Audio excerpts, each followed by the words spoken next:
So Brandon, why don't you just give us a little bit of a background of who you are and how you started getting into Bitcoin and cryptocurrency and your story. Okay. Let's see, why am I qualified to be on here? So first, I looked into Bitcoin probably about 2015, but I never bought any. I bought like a little USB miner deal, but it wouldn't have made any money then, probably even then, because, but anyway, let's see, 2017, I was, had some extra money and I was trying to look for some ideas to make money. I was looking at buying a rental property about that time, and I was going to church every Wednesday with a buddy and to our prayer meeting, and we'd fast every Wednesday and pray and asking God for creative ideas to make money. And then one day I was at home and I'd been learning about how the economy worked and reading The Creature from Jekyll Island and about the Federal Reserve and all that kind of good stuff. And then it just clicked to me like, oh, Bitcoin is the solution to all this. And it was like God just spoke to me right there. And so I bought like, I think Bitcoin's at 3,000 then in summer 2017. And so I bought my first Bitcoin, and then I think it crashed some and I might've sold it. It was in and out various times, but then I, got used to that, held through it towards the end of the year, and maybe like doubled or tripled my money roughly, something like that. And then, but then I learned about trading at that point. So I knew enough after it had dropped like 50% to 13,000, it was probably gonna, that was kind of the end of the run. And so I sold out at 13,000 and then started getting back in about a year later. And but that in 2018, in between there, I lost probably about half that money futures trading, because I'm a trader and been learning about that for a while, stocks too, and all that kind of good stuff. But so God told me about it, so give glory to Him on that. But kind of a funny story. Yeah. And then then this I have a channel, Vulcan Trader, and I talk about this on there. But that's YouTube. Yeah, it's on YouTube. Okay. I don't really add any new videos, but I think everything on there is really good stuff that you probably couldn't find anywhere else. But on there I talk about how to set up a self-directed Roth IRA, which is a type of IRA that you can basically invest in anything in. You can do it with a 401k or HSA too, but IRA is probably the most common. But anyway, it's your IRA owns an LLC, and the LLC can invest in any type of asset you want. So end of 2018. End of 2018 in December, because that was when Bitcoin bottomed roughly. I coincidentally had started setting that up and started adding to my Roth every year, and got started buying some Bitcoin in there, and so to get some real Bitcoin in it, because you can't buy it in your brokerages like Fidelity and Vanguard and stuff like that. So anyway, but then been accumulating it, been kind of price agnostic for the last, couple years. And, and then just and I'm in IT as far as what I did for a job before. I was a database administrator and a business intelligence architect, which is just basically like a data analytics type of guy that makes all your kind of back-end systems that the business would use in data warehouse and Power BI. But anyway, I'm a Microsoft certified expert in data management and analytics, to show I'm a kind of data numbers guy too. Right.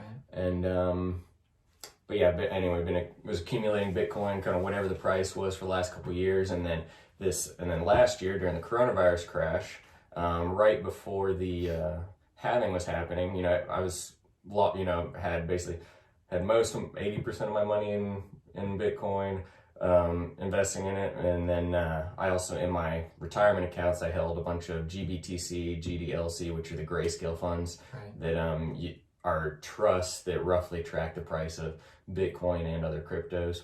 And so that crash, it took all my stuff took a 50-60% drawdown when Bitcoin crashed.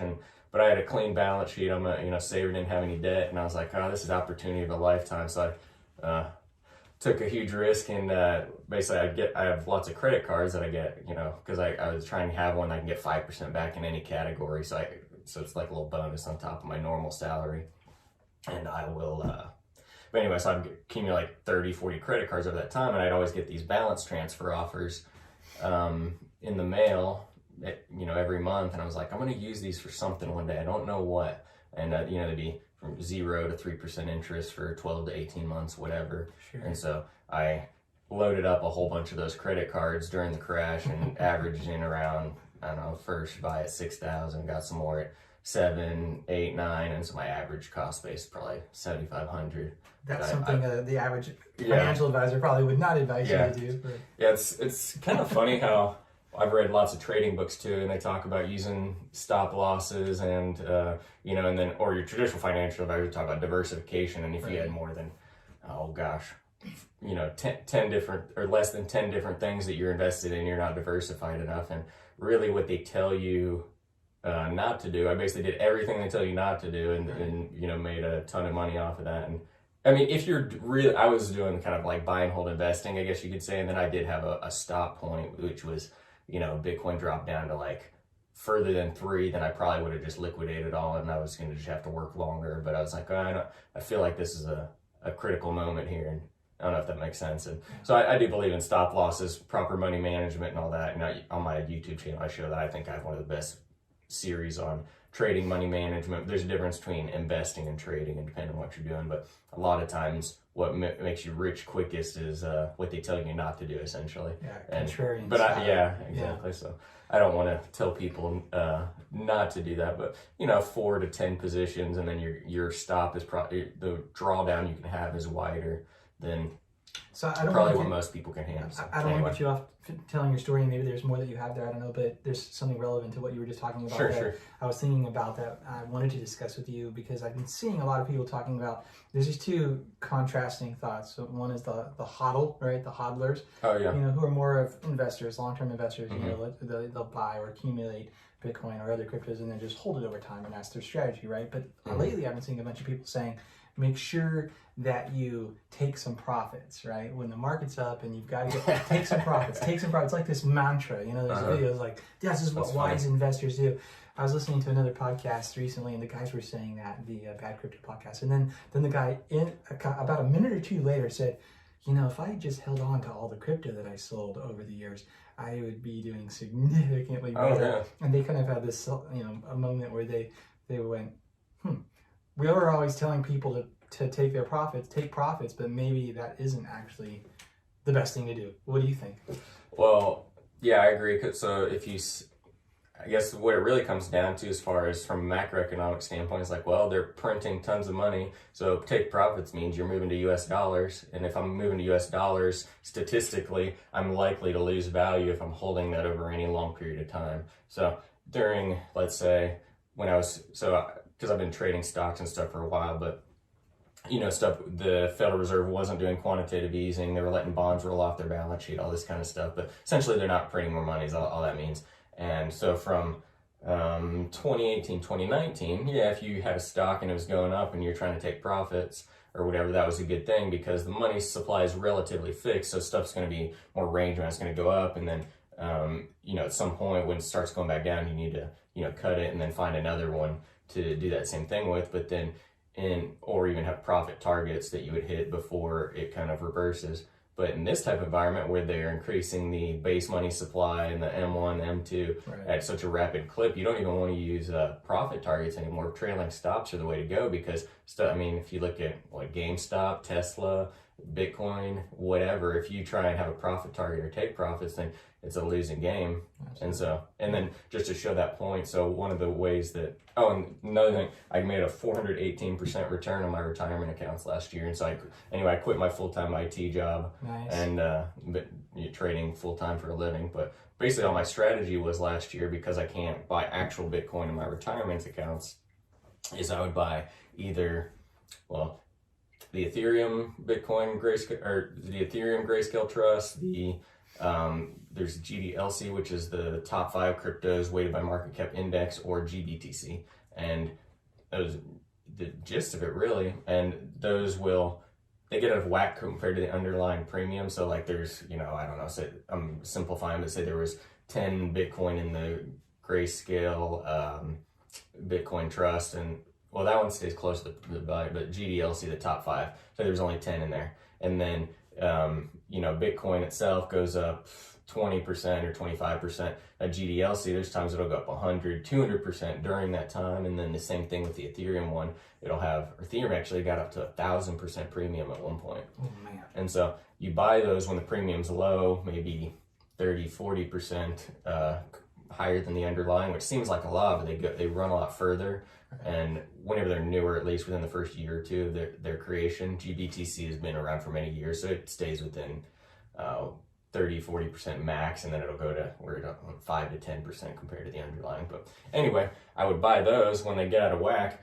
I would roll back to GBTC because that's closer to Bitcoin, because I don't want to hold cash, and so I would never hold cash the whole year because I know they're printing cash, devaluing it. So just to get back to your point of taking profits, it's like, well, if they would let me do that, if I'm trading stocks, I'd rather roll back to Bitcoin when I'm taking profits, right? Say I thought someone was going to do better than Bitcoin for a period of time, then, you know, they should allow us to do that, because Bitcoin is true hard money because it's limited supply. Right. That makes sense. Yeah, and the other thing that I think factors into that just a little bit is that this is such a new market, right? The total market cap of all cryptocurrency, you know, or even if you just take Bitcoin itself, is still so low relative to the entire economy or the money supply in terms of dollars, definitely. Right? So you can have events, you know, sort of like Black Swan, or you can have events like today when Elon Musk puts Bitcoin in his Twitter profile, and you know there's a 20% jump in the price of Bitcoin, which we're all very happy about.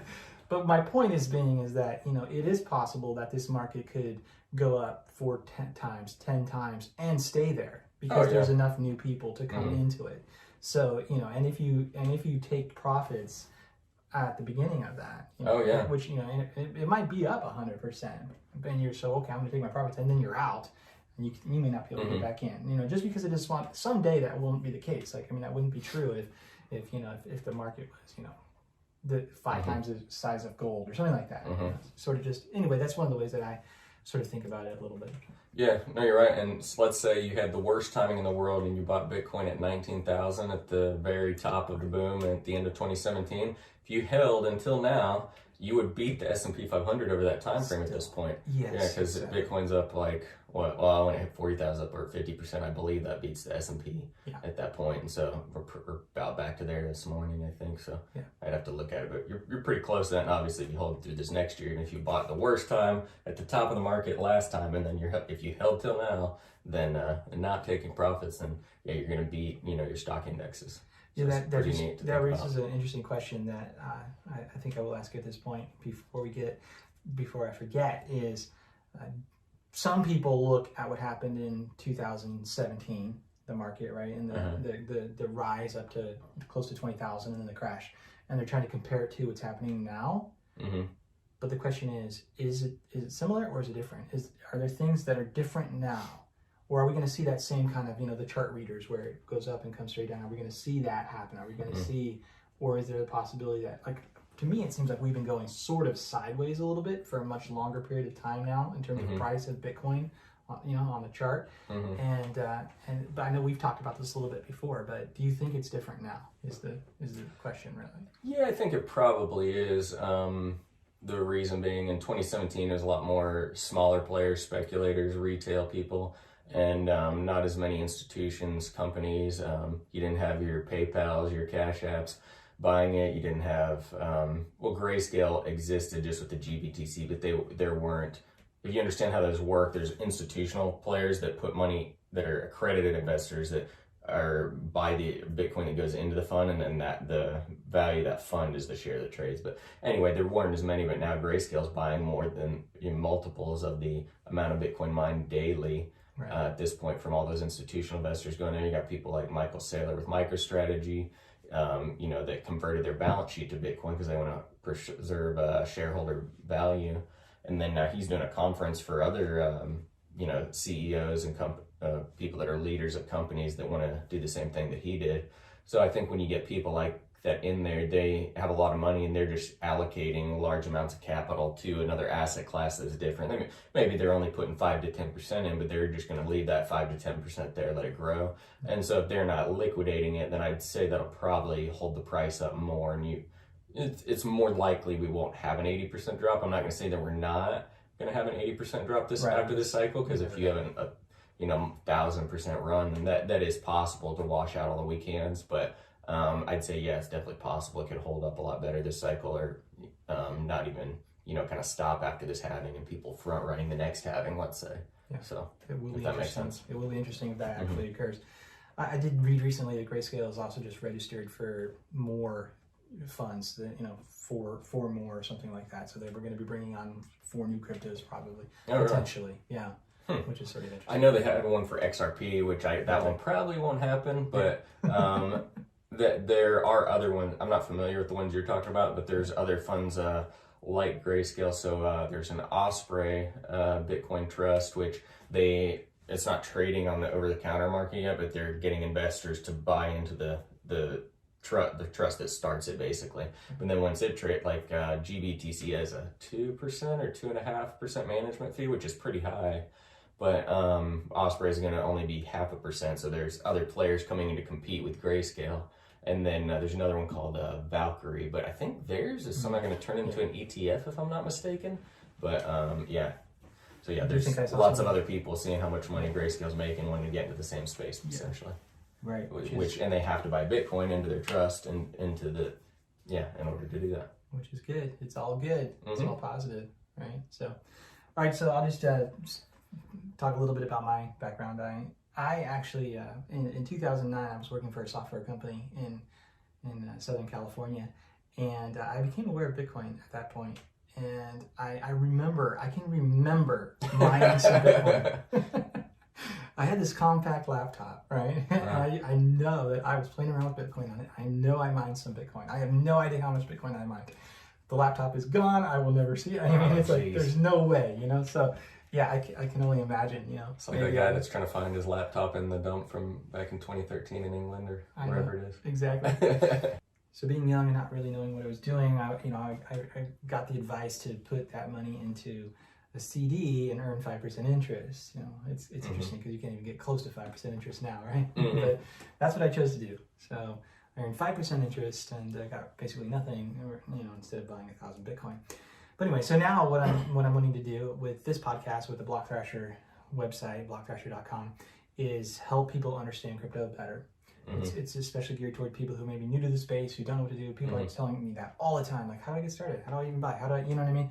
And it's interesting because I feel like people are really overwhelmed by it, maybe even just because of the terminology that's used, just the word crypto itself. And it really isn't that complicated. I mean, there are aspects of it that can be, like to actually do the research, to figure out, is this project, this particular coin better than this coin? I mean, that takes time, and I'm going to do that for people as well. So bring fundamental type analysis to them and say, do deep dives on this particular project, that particular project. But ultimately, just buying and holding and some of the basic fundamental things really isn't that difficult. Like if you can use Facebook or you can use Amazon, you can probably go and buy yourself some crypto, right? Yeah, I mean, you set up a Coinbase or Gemini account or something, buy some, and then the next piece is learning how to set up your own wallet. Right, exactly. Or Cash App, you can buy it on there too now. Yeah, but that's my passion. That's what the BlockThrasher is all about. So we wanted to talk about this GameStop thing that is happening right now, and the craziness of that. I want to get your thoughts. Yeah, sure. Maybe we'll describe what's happening and going on. Yeah, so my understanding of it is that you got a Reddit group called WallStreetBets, and I just think all this stuff is so cool. So for years, the billionaires and hedge funds have manipulated the market, and anyone with a really small account, eventually they lose all their money and they get blown out. And there's some statistic like 90% of traders lose all their money within a pretty short period of time. Within 2 years, they'll always quit and they give up and don't keep going because it's geared against them in every way. And it's kind of like going to Vegas. Yeah, pretty much. I mean, the only way you can, any sort of short-term strategy there, it's usually geared against you. In the news on CNBC, they own that, and so anything you see on the news usually is them pumping something so that they can get out of their position, Right. And so now with WallStreetBets, it's basically the opposite. So if you go and read some of the posts on there too, they're pretty salty. So like there's one guy I was reading, he was talking about just how they're not going to win. We're not giving up on this. I don't care if I end up losing all my money and I become poor again. It doesn't matter. I grew up poor. And, I remember growing up eating ramen, with my family, and said a little tip, if you wanted to make your ramen taste better, you throw an egg and maybe, I don't know, some sort of seasoning in it or something like that to, add a little bit of something to it. And he said I could, still do that today. So I got nothing to lose. And if I run out of money and I'm broke and, I just go and play video games till my next paycheck. And so, I'm staying up to this, and, it's the classic, proletariat to the, was it bourgeoisie or whatever? Anyway, you know, the rich class and the poor class, and the rich have stolen from the poor for so long through inflation and money printing with the Federal Reserve and all the bailouts in 2008, and then creating a, you know, stock system where it's rigged against them and they steal all their money from them that way. And, you know, that's been basically the case since the creation of the Federal Reserve in, you know, early 1900s, that the wealth gap between the rich and the poor is the greatest it's ever been, because they print money, the rich own the assets. So anytime you own assets and they print money, the assets go up in value, and the, you know, salaries don't usually follow that. And so the poor people, the people that provide real value to society. And I was thinking about getting my oil changed at Valvoline the other day, like how nice and kind those guys were, and they're, you know, doing something real that mattered, you know, compared to, you know, whoever the person that owned it, or, you know, maybe, I mean, not to say that those people are bad too, but you get what I'm saying. But just to give an example, it's like, who really provides value is those of us that are actually doing something with our hands, helping someone else out, and, you know, whatever it is, or you providing value, like explaining this to people, et cetera, et cetera. So anyway, just to give you a kind of background of WallStreetBets, it's almost like sort of a French Revolution type of deal. But for the stock market is kind of how I see it. But anyway, then you got another firm, Melvin Capital, who was really short GameStop, and more than 100% of the GameStop stock was shorted. Yeah. And so anyway, short squeeze all just means that if you short something, and the only way you can get out of it is you got to buy it back. So because you can't, you know, just give money, you have to buy back the actual thing that you shorted.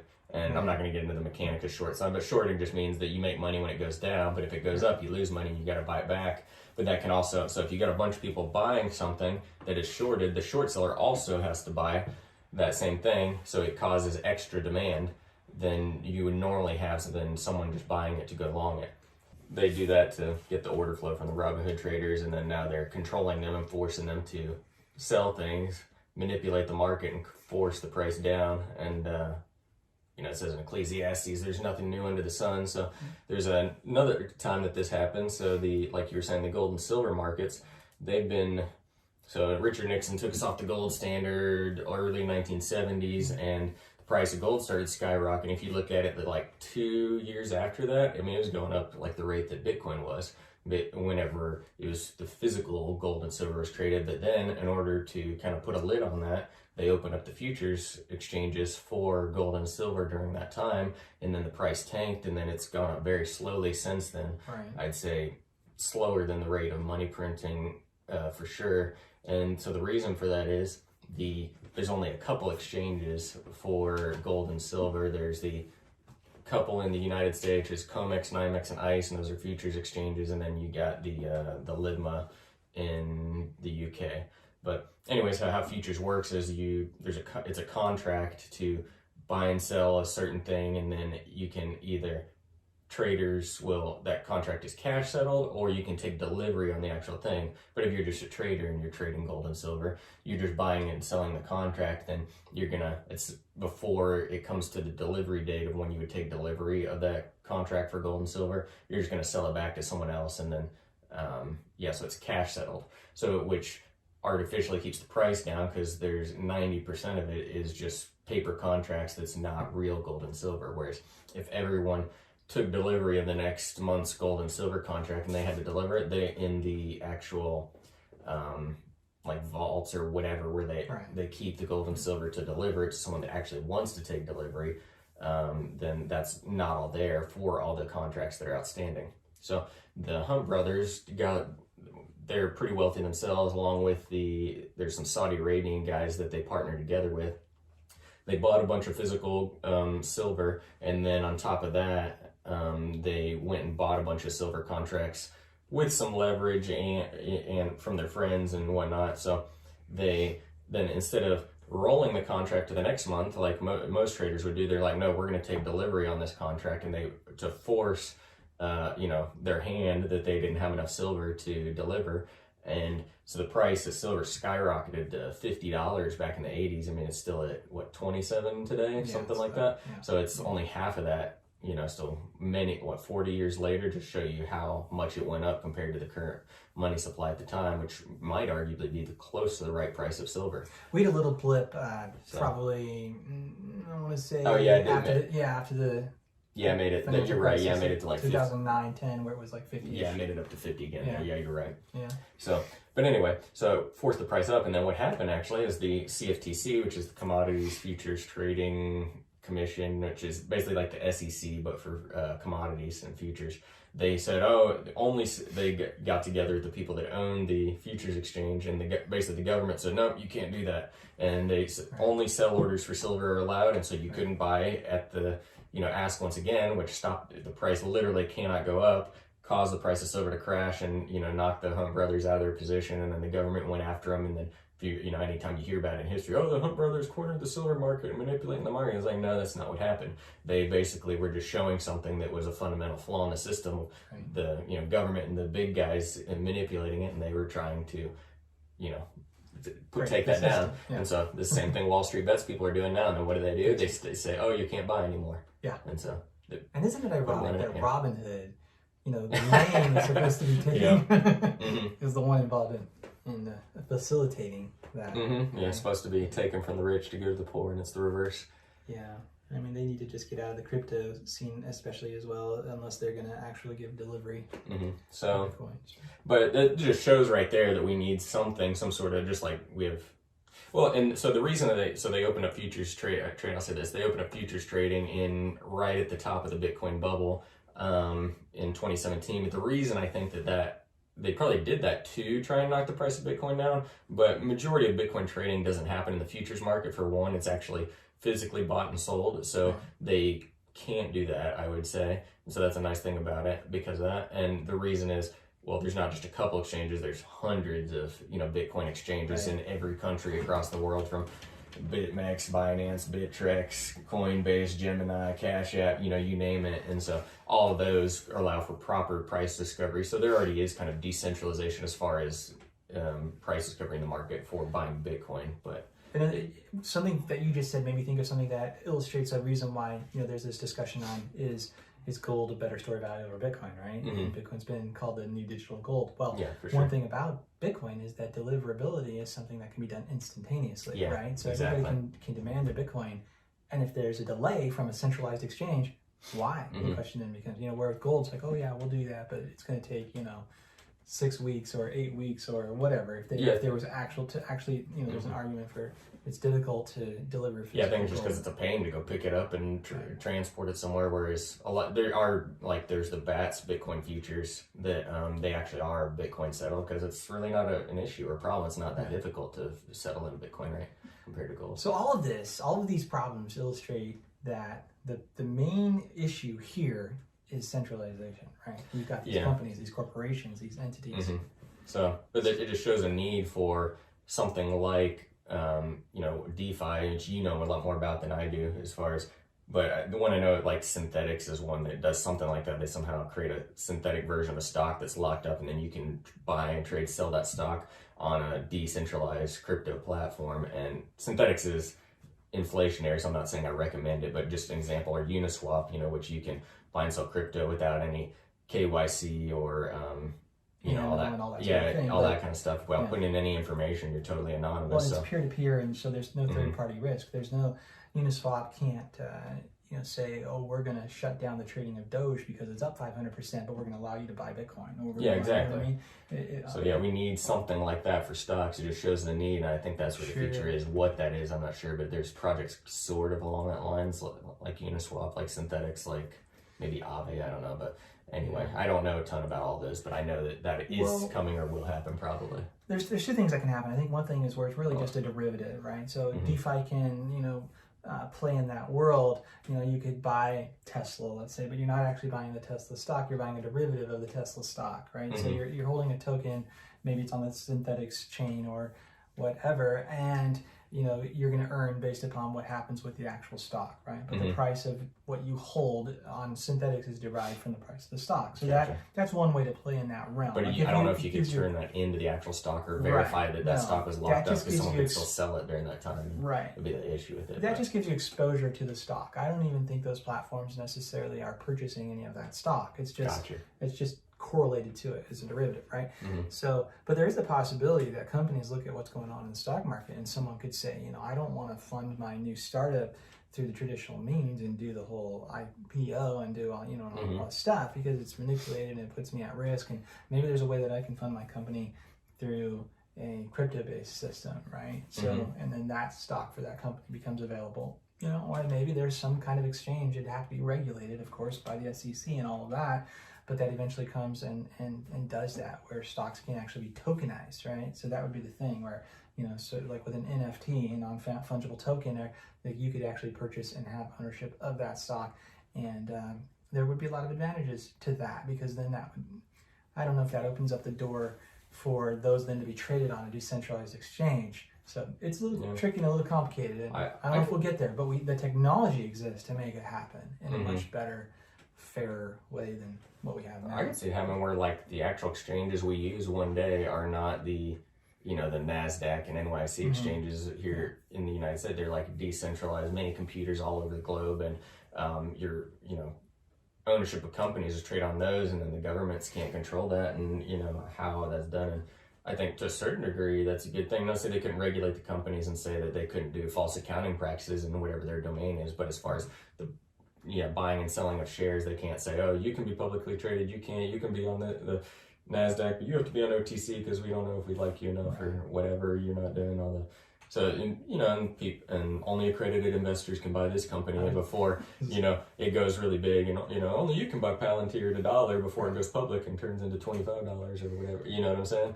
And you have to have $1 million first before you can do that. So it's just so ridiculous. Like they're not protecting you, they're hurting you is what they're doing, keeping you from opportunity. It's a super attractive thing about crypto, you know, is that there's no barrier to entry. Anybody can come in with any amount of money.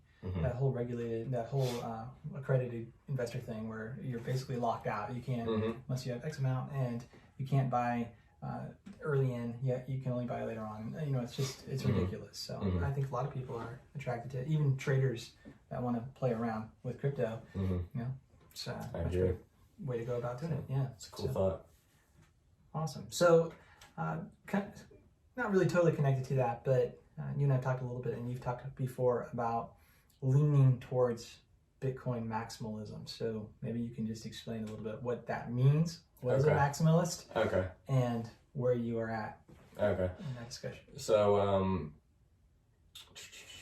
as far as how I'd recommend to invest in cryptocurrency, I'd tell people, you know, the S&P 500 index fund, you have the top 500 companies weighted by market cap, Apple being the largest, and then down to, I don't know, Amazon, Microsoft, Google, Facebook, whatever. Those are the, you know, the largest ones. And so same thing with cryptocurrency. Bitcoin's the largest, Ethereum second largest, and I don't know if XRP is still third, but anyway, wherever it's at. But anyway, whatever one at the current point in time, if you go to coinmarketcap.com, you can see that. And so I would say, well, you know, 70 or probably 70, 80% of your money, I'd put it into Bitcoin, and then I'd have smaller amounts, maybe 15% Ethereum, and, you know, down the line. And on my YouTube channel, I talk about how to do that, and I even created an app for it that anyone can use on there. As soon as it still works, unless like the APIs change. I haven't updated it in a while, but anyway, so I think the reason for that is there's something called the network effect, and the network effect just says that the value of a network is proportional to the number of users on the network. So if I have a telephone network with 10 people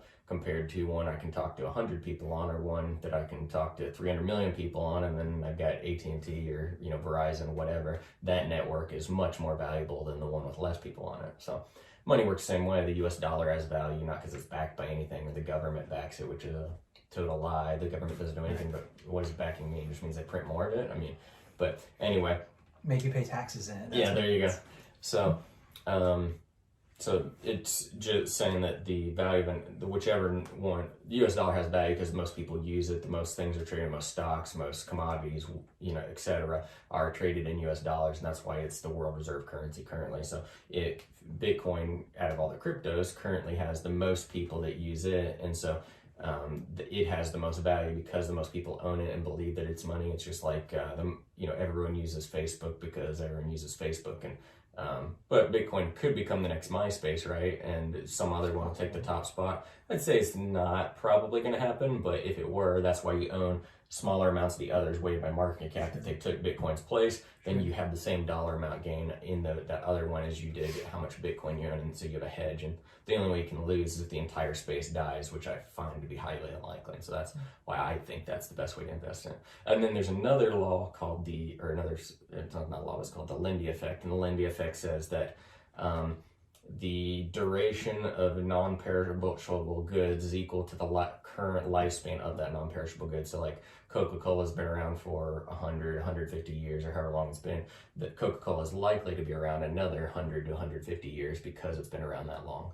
Okay, so Bitcoin has been around the longest, on top of having the highest network effect, and so it's likely it's been around for since 09 or however long it's been. So 11, 12 years. So it's likely to be around another 11, 12 years, whereas Ethereum's only been around for 5 years, I want to say. Is that something like that? I don't know what it is exactly, but it's anyway, so it's likely to be around for another 5 years. And so combination of the network effect and the Lindy effect, I think that's why I believe in Bitcoin. And then we get into more technical aspects of how big the block size is, because I used to be a believer in Bitcoin Cash and it was the real Bitcoin during the fork, but I don't want to.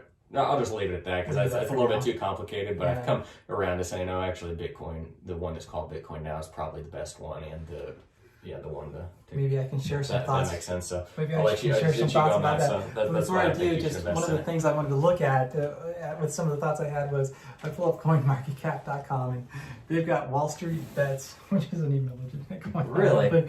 At the top, just at zero and starred. It's a joke. It's just for fun. I believe. That's awesome. Yeah, I wish I could show the listeners what we're seeing here, but look at the ground. It's like no straight up. That's hilarious. Network effect, which is so. First, I would just say, to add to that, Elon Musk put Bitcoin on his Twitter. You showed me. There's the network effect. Oh, there's so much happening. And Ray Dalio, I guess, announced that he bought it yesterday, apparently. So. Yeah, some key players moving that direction. So it's really cool. So with the network effect, I thought, I mean, the strategy that you presented with your indexing strategy, and with the majority, I think you said 80% being in Bitcoin. It's something like that. It varies depending on how, which coins are pumping, and, Ethereum's pumped and Bitcoin's gone up or down, but it's somewhere between 70 to 80 if, say, you were doing the top 10 coins, let's say, or 5. It seems like a very good, conservative, long-term strategy, right? Because, you're banking on the fact that Bitcoin's going to maintain network effect. It's not going to go away. It's going to be the digital gold. It's going to continue to increase in value. And then you get exposure to some of the other coins that might really pump, that might start to take on a lot more network effect. But network effect is interesting because if you pull up CoinMarketCap.com right now, Dogecoin is at number 10. Where yesterday, I don't recall, but it was nowhere near number 10, right? And all of this happened just because of an internet meme, right? Someone called me this morning. 2 people. One person texts me, another person calls me. How do I get Dogecoin? That's awesome. They hadn't even heard of it probably the day before, right? So, and the thing of it is on a fundamental level, Dogecoin is, I don't know, not necessarily probably worthy of being in the top 10. It might be, it might not. I mean, that's hard to say. I think it's not good because it's inflationary. They say they copied the Bitcoin code, or Litecoin, which is a copy of the Bitcoin code, but then they gave it unlimited supply. So Dogecoin is not a good long-term investment. If it did have a fixed supply, I would say it's better than US dollars. Funny enough, but it doesn't, unfortunately. The only other thing I can point to with it is long-term, it's not good. But short-term, it has some utility too. Because if you're, for instance, if you're, I know there have been times where if you're trying to send from one exchange to another exchange, for instance. Yeah, you could use Dogecoin. You can use Dogecoin because the transaction fee is really, really, really small. Versus Bitcoin, where you're going to lose, or Ethereum, where you're going to lose even more transferring from one exchange to another. It's less secure on that blockchain. Bitcoin is the most secure. Yeah, because it has the most hashing power, whereas Dogecoin is not. So you're trading. Fees for security there. Along those lines, I think even BlockFi just announced that they're going to start, using Dogecoin for for their transaction fees or something like that. Just Really? today. Yeah, I saw something like that just quickly. But so where I was going to go with all that is I do like your strategy. It's a conservative, safe, long-term strategy. I really. Now, if someone wanted to be more aggressive and they wanted to be more speculative, one could argue that, if you look at, like, for instance, Dogecoin just went up 543%, but that's kind of an anomaly and not really something to look at. But Aave, for instance, right now is up 50% on the week. Uniswap is up 68%. Those are, things that you just don't see. And if you followed Chainlink, which is now sitting at number 7, it had 1,000% increase over the last 12 months, whatever it was. The point just being is that, like, for instance, my altcoin portfolio is doing far better, almost on a scale of 2 times than Bitcoin is year on. And so the point I'm making is that if you're looking to be more speculative, if you're looking to and have potentially bigger gains, and some of the altcoins that type of thing can happen. And so my strategy more is one of doing some deep fundamental analysis and going in. And there's a couple that I'm looking at right now that aren't even anywhere near the top 10. They're probably in the top 100, but after looking at the team, after looking at the technology, after looking at the things that they can and potentially will do, looking at the partnerships that they have going on, and the solutions that they're bringing to the table, that they could potentially be a very, very good speculative buy, yeah, for sure, and bring some crazy gains. So that might be the only thing that I maybe would even think, like, if one were to employ your strategy, which again I'm saying is awesome and is really good, is maybe put a small portion aside too for some speculative, purchases of things, of coins like that. If you've done some fundamental analysis on some, there might be something that's at number 100 or number 200 right now, but that's going to be the next Uniswap, or that's going to be the next Chainlink. That's true. Know what I mean? What I'm saying. So maybe and the cool thing about that is if you get into those projects when their market caps are really, really low like that, and you maybe you pick 5 or 10 and only 2 of them become winners, but they become big, you big throw winners. a couple $100 in it, and then it could, if it makes in the top 10, then you're going to win huge. Exactly. I think that's kind of hard to find and pick. And then if you've been around in the crypto market for a while, if I was, during the boom in 2017, there's multiple coins I remember that, were in the top 10 or 20 and pumped, and then they dropped, and one handful of them aren't even in there.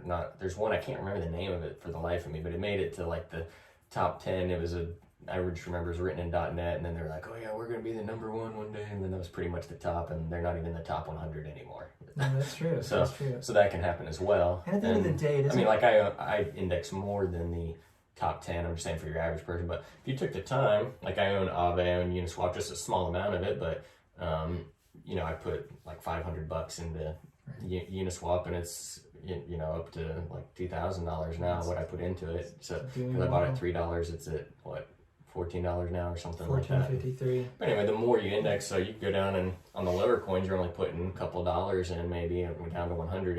It's going to take a bit of time to index all those, but if you went and did that all the way down to the very bottom, then you could still have if they make it up to the size of Bitcoin, then you could have some pretty large gains. So that's one way to do it. But your methods too, you're saying be a little bit more overweight altcoins that you believe in, have conviction in, and I don't think it's a bad strategy either. It's just that maybe I'm a little lazy, and I like the most efficient. I do very little work but still make good money, and then I think Bitcoin, over a 10-year period, might go up, where some of those they might pump during this cycle, and then they might drop out during the next, or something like that. I think either way you're winning. I stick with that. Yeah, they're both good. It's just you can do a little bit of both too. And on that research, yeah.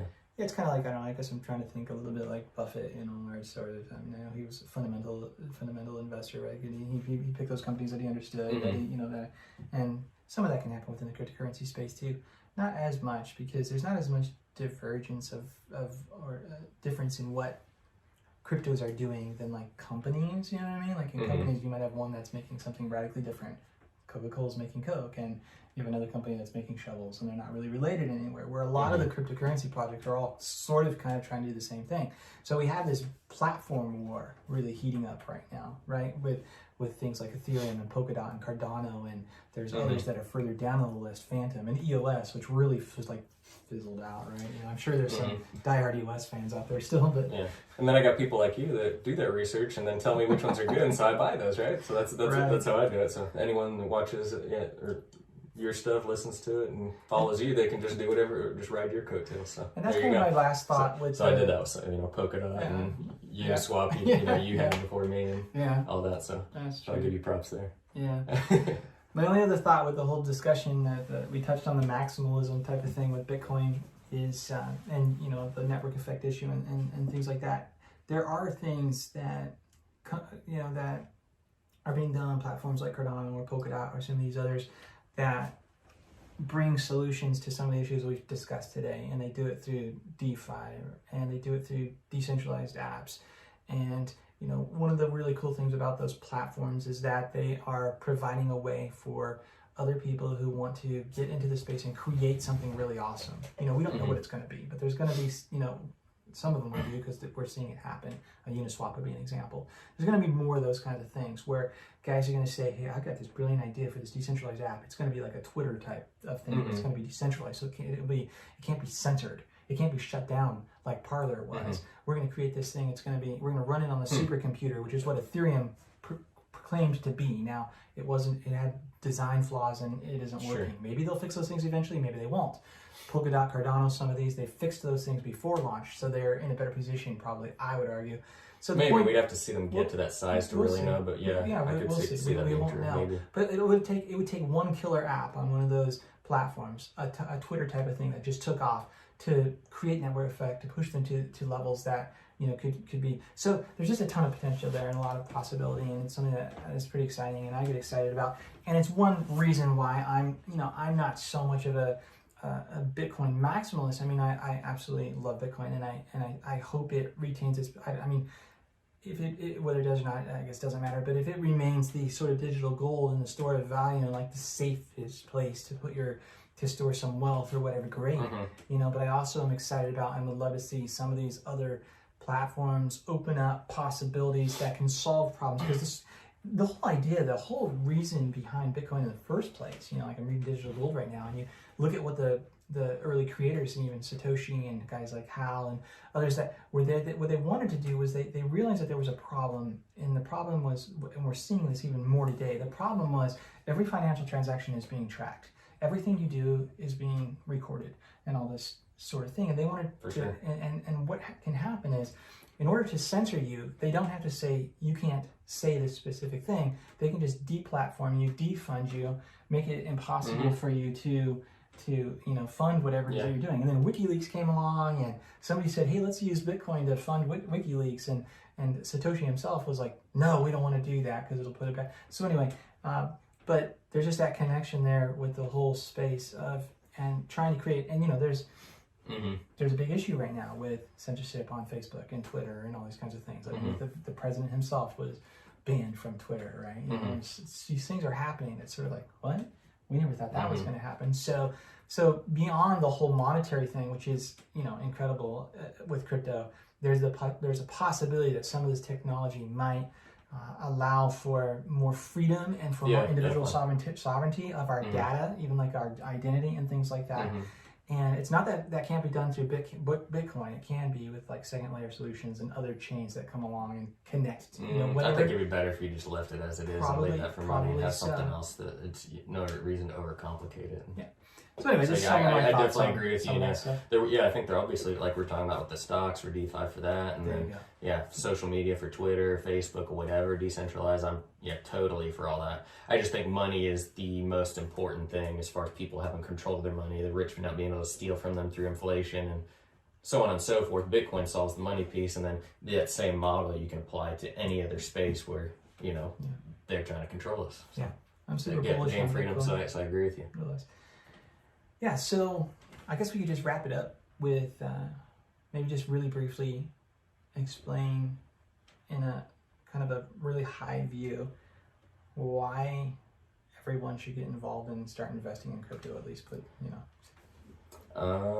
I'd say, even Fidelity now is recommending everyone should have like a 5% exposure to Bitcoin, and it's still So the market, we're explaining about gold and all this and how Bitcoin's better than gold, obviously, from transportability and then price not manipulated. And I don't know if you've ever bought some gold and silver and then tried to sell it. There's like a huge spread and you lose tons of money. Like if I went and sold some gold and silver to a local gold wiser over here, then they're going to, take probably, 10% off the spot price that they're going to buy it from me at. So, and then you got to transport it if you're trying to transport it to another country. If I'm trying to even transport it across state lines or whatever, if not even, I mean, there's crooked cops that could pull me over and take it in some small counties. I'm not trying to smuggle money or anything, but anyway, it's just a pain to store. Someone come in your house, steal it, yada yada.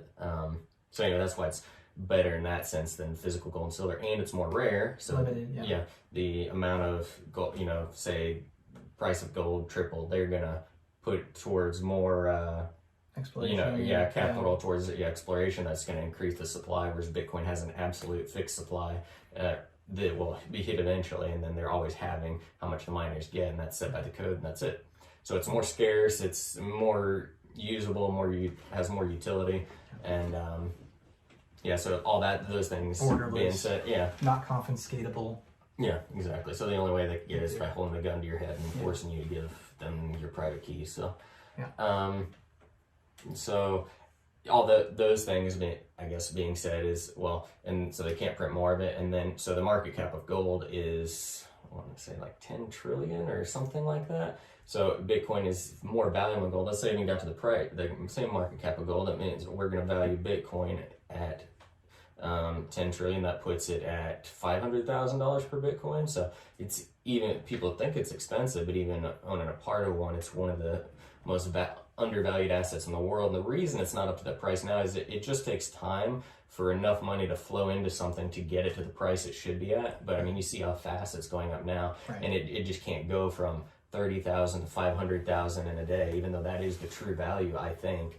And so if you buy it now, and we might get close to that this year. I think 280,000 is probably the maybe the upper for this year. But anyway, just show you that obviously it's better. It obviously has that value, and that's the market cap of gold. Why shouldn't Bitcoin's market cap be that? And then it says more valuable than gold, so let's put double or triple on it to 20, 30 trillion. So maybe 1 million of Bitcoin is not really that audacious if you think about it. No. It's just that gold's been around long enough for price discovery to get to about what its true value is. And well, even though I'd say it's worth less because of the manipulation like we're talking about, so, which means Bitcoin's worth even more. So. Right. And relative to the total amount of US dollars out there, which we don't actually know what that is, it's there's a lot and they're always making more. Right. So I mean 26 trillion is the debt, right? So let's just say Bitcoin matched the debt alone, right? Which is that's true. That is true. It's there's so many dollars out there that the price at a point you're almost like, does the price in terms of dollars even matter? Yep.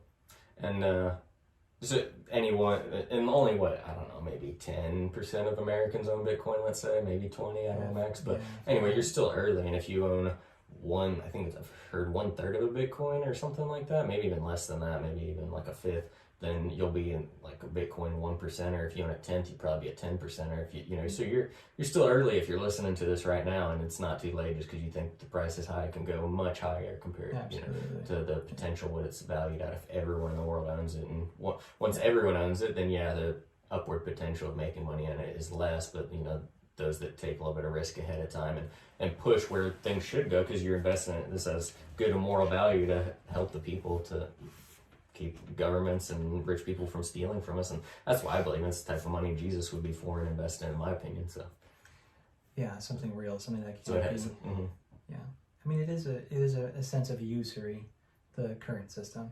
It transfers wealth from the working class up to and then it just goes on and on and on. Yeah, you just use Bitcoins as your savings account instead of a savings account that gets like 1% or less interest, which doesn't even keep up with inflation. Or the stock market, I would say, is the true inflation, which is like 10 to 20% last year because they printed so much. So you just keep your savings in Bitcoin, keep what you need to pay the bills, be frugal, and that'll be a good method.